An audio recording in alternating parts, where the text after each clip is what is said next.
Magandang araw mga ka-love spells. Ngayon ay isang pangontra sa gayuma ang ating gagawin. Ito ay marami na ring humiling sa atin. So, ngayon ay ating gagawin. Hindi ko nga nagagawa na itong mga nakaraang araw at sobrang busy. So, ngayon gagawin na natin yung ating pangontra sa gayuma. Gawin lamang ito ng Martes at Biyernes. So, magsindi ng kandilang puti. Tapos, manalangin. Ama naming makapangyarihan sa lahat, pagindapatin mo po na maging matagumpay ang aking gagawing ritual kontra gayuma na ginawa ni Juan de la Cruz kay Annabel o Gaitan o kung ano man yung pangalan niya. So, kung ano man yung pong pangalan ay kayo na po ang maglagay sa patlang. Halimbawa, gayuma na ginawa ni Juan Cruz kay Ana Petra, ganun. So, sasambitin natin ng 9 na beses. Kuram eyom henesem enowam belorim krisaram muhem desam aratom aksom okram bekrayam. So, una, pangalawa, kuram eyom henesem enowam belorim krisaram muhem desam aratom aksom okram bekrayam.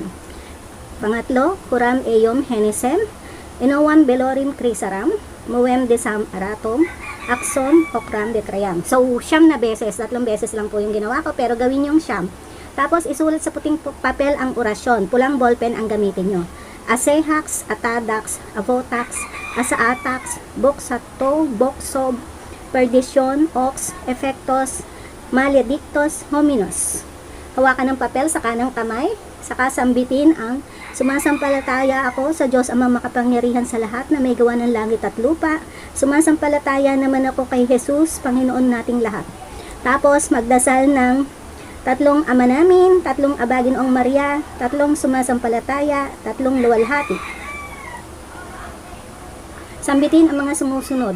Ama kong makapangyarihan sa lahat, hinihingi ko po sa iyo ang basbas upang magkabisa itong orasyon na aking gagamitin na sangka para sa kaliligtas lahat ng uri ng mahika o gayuma na ginamit ni Juan Cruz kay Ana Petra. Amen. Tapos isunod, Oraciones Pacte Romper, Christi Morandum, Avivaso, Veta, Egusum Cruz. Hipan ng 3 beses pa cruz ang papel, saka balutin ng pulang tela at itago sa walang makakakita. So hanggang dyan po, at sana ay inyong pakinabangan ang ritual na ito. Marami pong salamat!